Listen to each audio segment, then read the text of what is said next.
Bonjour tout le monde, j'espère que vous allez bien. C'est déjà le 5e numéro de cette hebdo de Rafo et aujourd'hui je vais vous parler de Donald Trump. Je vais vous parler de guerre économique, en tout cas ce qu'il a envie de mener et de lancer vis-à-vis de l'Union Européenne.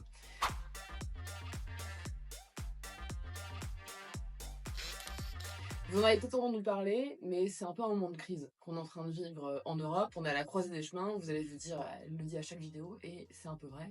Trump, pendant sa campagne, déjà, il a dit qu'il voulait faire en sorte qu'il y ait 10% de taxes en plus sur les importations européennes.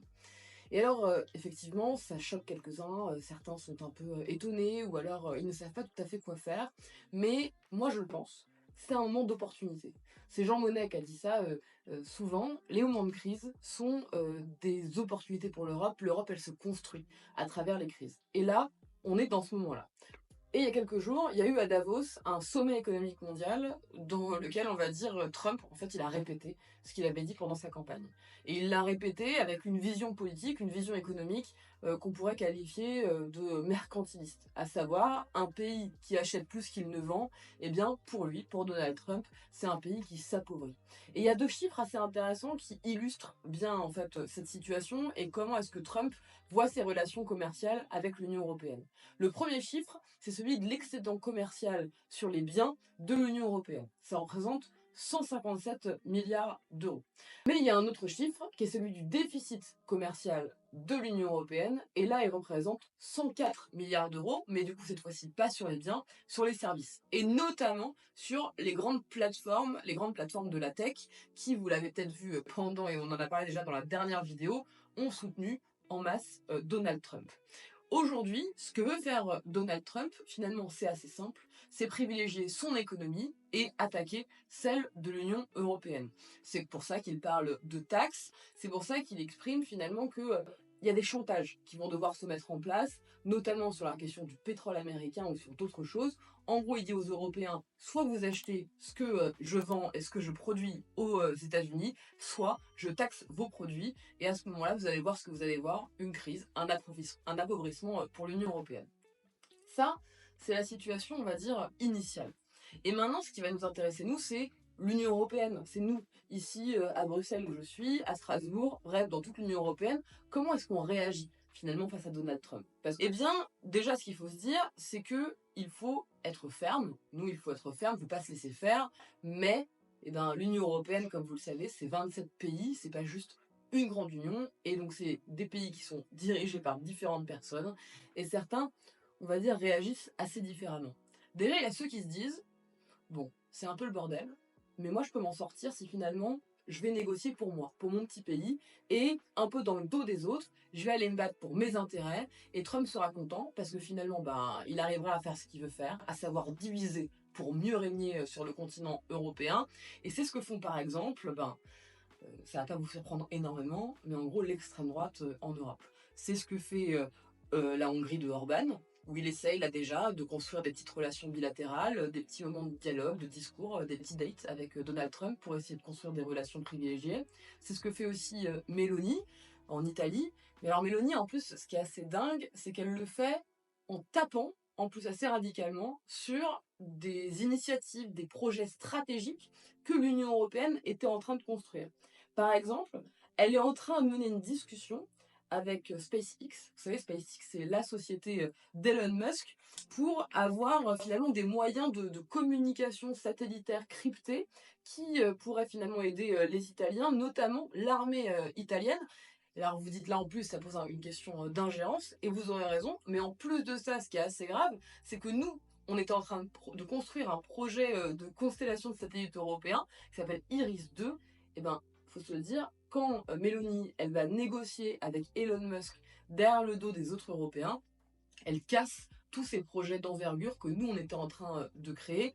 Ça a évidemment un impact dans cette guerre économique, mais ça a aussi un impact pour notre défense, pour notre vision stratégique d'une Europe puissante.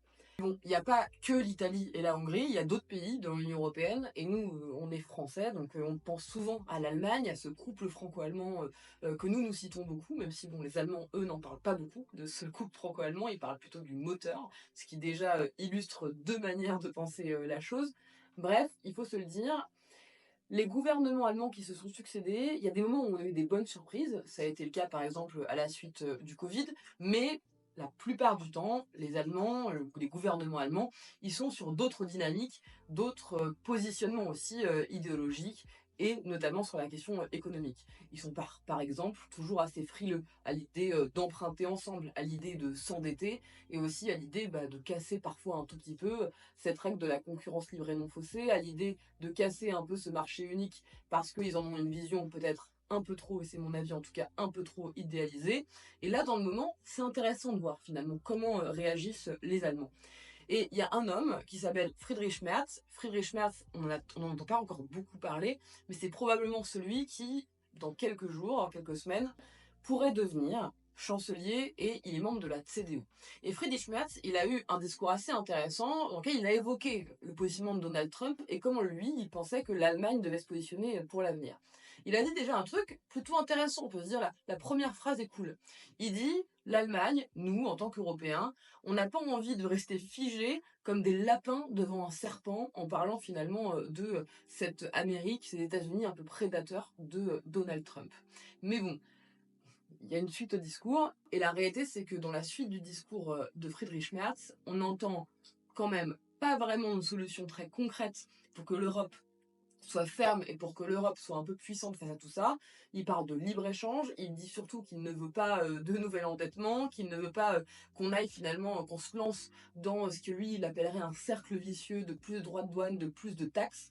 Bref, Friedrich Merz, il parle beaucoup, mais sur les actes, pour l'instant, on ne voit pas grand-chose. Il n'y a pas que les États comme grands acteurs européens, et il y a aussi le grand capital, ces grandes entreprises, et eux, il faut le dire, la question démocratique, la question de la puissance européenne, c'est pas vraiment leur sujet. Leur sujet, c'est le profit. Et il n'y a pas très longtemps, on a ému une phrase de Patrick Pouyanné, qui est, vous savez, le patron de Total, alors qu'il s'était déjà illustré par le passé pour des propos, on va dire, plutôt antisocial. Lui, Patrick Pouyanné, finalement, il est plutôt d'accord avec le deal de Trump. Cette idée qu'on lui achète des choses et puis en échange, il n'y a pas vraiment comment dire, de menace pour nous, pour les Européens. Lui, ce qu'il préférerait, c'est finalement éviter les taxes, éviter cette guerre commerciale en achetant du gaz liquéfié naturel européen, américain, pardon, justement. Et ce positionnement, il montre bien finalement que dans ce moment-là, on va pas vraiment pouvoir compter sur ces patrons européens qui pourtant, on pourrait dire, auraient un avantage à voir l'Europe se renforcer. Là, ils choisissent clairement une vision court-termiste, une vision qui n'a rien ni de social, ni de responsable écologiquement. On s'y attendait, on ne tombe pas tout à fait de notre chaise avec Patrick Pouyanné, mais ça me semblait quand même important de vous le dire. Et désormais, il faut se dire, mais comment est-ce qu'on peut finalement être ferme? Parce que je parle de fermeté, j'en parle depuis le début de cette vidéo, mais comment est-ce qu'on y arrive? Et est-ce qu'il existe des choses? Parce que, je sais pas si vous en souvenez, mais lors de notre dernière vidéo, j'avais un peu déjà dit ça, c'est-à-dire, on a des outils, le sujet c'est activons-les et utilisons-les pour une fois. Eh bien, la réalité c'est que pour l'économie, pour la puissance économique de l'Union européenne, c'est un peu la même chose. Alors, il manque évidemment des outils, et je vais vous parler d'outils aussi qui seraient intéressants de créer, mais il existe des choses. Par exemple, il y a des règles qui existent pour contrôler les investissements étrangers ou pour limiter l'accès de certains pays à ces marchés publics. Parce qu'en fait, il faut se le dire, et c'est important de se partager ce constat. Quand on parle des États-Unis, quand on parle de la Chine, on a l'impression que c'est des grandes puissances qui finalement sont, elles, très très ouvertes, des immenses marchés uniques, et que finalement, eux, les logiques protectionnistes, ils ne les portent jamais. Alors qu'en fait, c'est le contraire. C'est l'Union européenne qui aujourd'hui est un peu l'idiot utile du libéralisme mondialisé. Les États-Unis, la Chine, la Russie, tant de puissances dans le monde, eux, elles, ont fait le choix du protectionnisme. Il n'y a que l'Europe, finalement, pour rester au milieu, ouvert aux quatre vents, et ne pas demander à aucun moment des contrôles. Eh bien, ces outils-là, on les a. C'est des règles qu'on peut activer. Et moi, je pense que, oui, il ne faut pas se laisser faire par Donald Trump. Et que s'il veut nous menacer, eh bien, écoutez, par moment, il faut qu'on arrive à protéger, nous, notre économie, à commencer, évidemment, par nos marchés publics, parce que c'est évidemment un levier économique surpuissant dans l'Union européenne.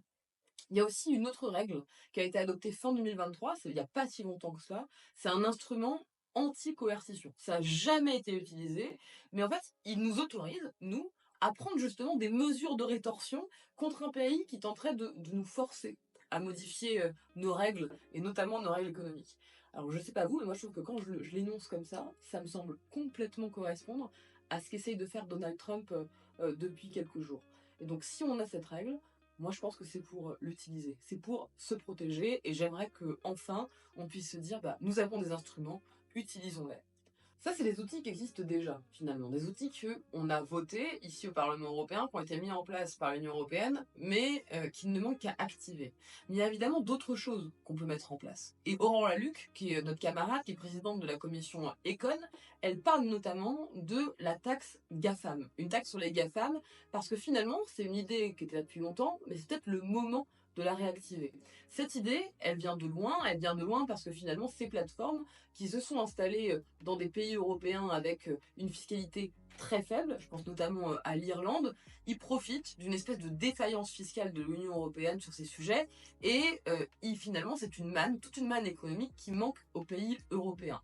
Il y a quelques années, on avait parlé de cette taxe GAFAM, on avait voulu finalement la mettre en place au niveau de l'Union européenne, mais on a mis sur pause et un peu entre parenthèses ce projet, ce sujet pendant un moment, parce qu'il y a eu des discussions avec Joe Biden, avec l'administration Biden aux États-Unis, qui proposait de mettre en place un impôt global, international, sur les multinationales, ce qui aurait permis évidemment de rééquilibrer cette espèce de défaillance fiscale qu'on observe dans le monde entier vis-à-vis des plateformes, particulièrement dans l'Union européenne.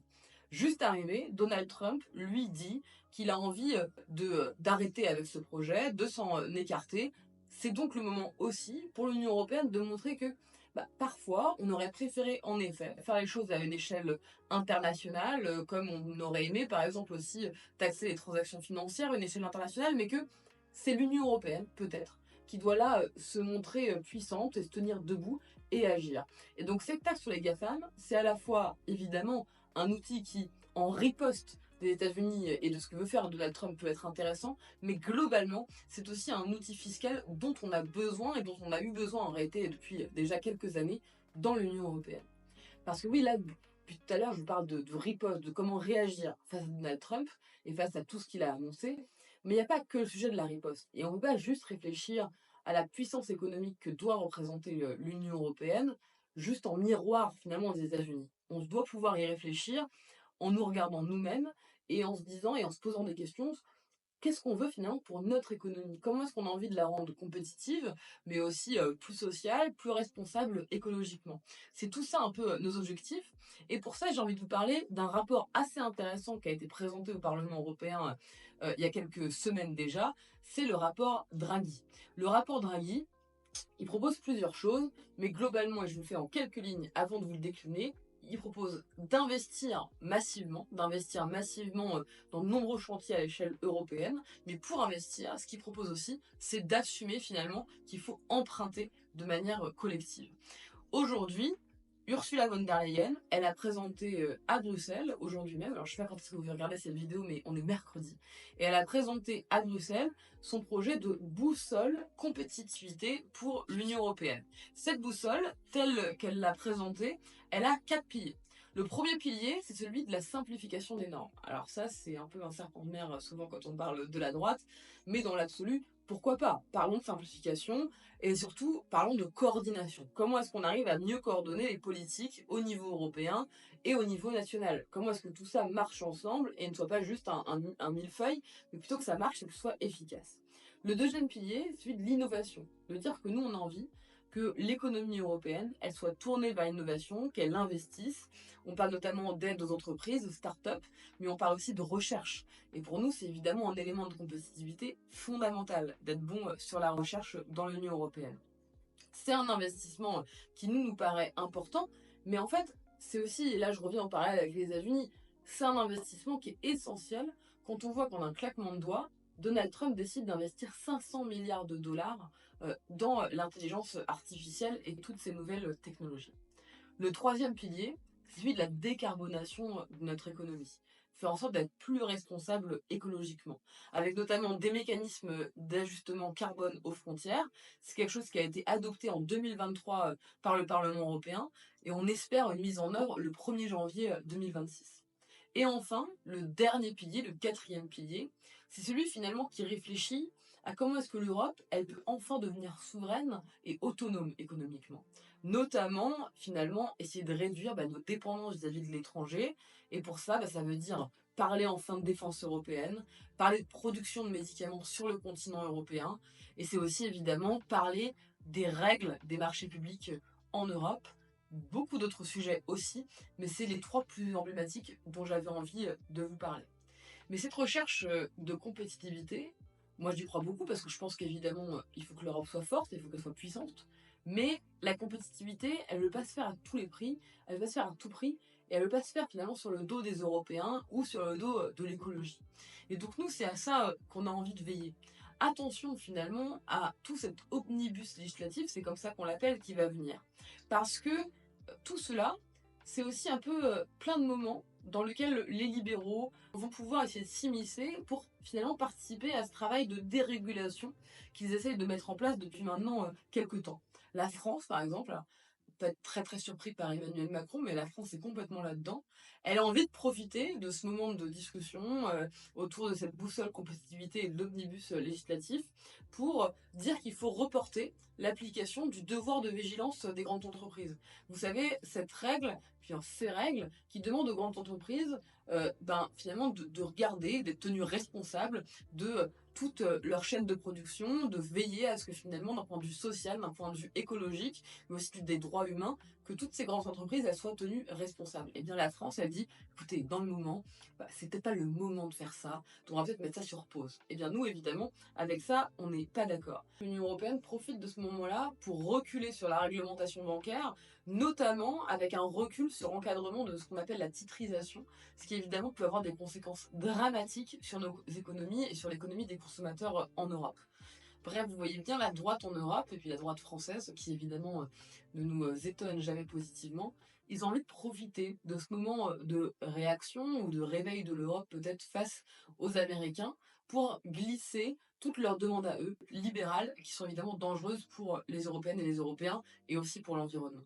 Mais la réalité, en fait, et c'est peut-être là que se cache le vrai sujet de notre discussion, c'est que là, je vous ai fait la liste de choses finalement qu'on souhaite. Alors, je ne parle pas des reculs voulus par la France, mais des choses que nous souhaitons. Mais en fait, tout ça, ça n'existe pas s'il n'y a pas un budget suffisant pour faire ces investissements. Et donc, pour avoir ce budget, la réalité, c'est que le budget de l'Union européenne tel qu'il existe aujourd'hui, eh bien, il n'est pas suffisant. Il n'est pas suffisant, et donc pour le compléter, pour finalement avoir ce dont on a besoin pour faire tous ces investissements, pour que l'Europe soit compétitive, pour qu'elle soit forte, pour qu'elle soit souveraine, eh bien, il faut que l'Union européenne, elle accepte finalement de briser ce tabou suprême dans l'Union européenne, à savoir emprunter ensemble.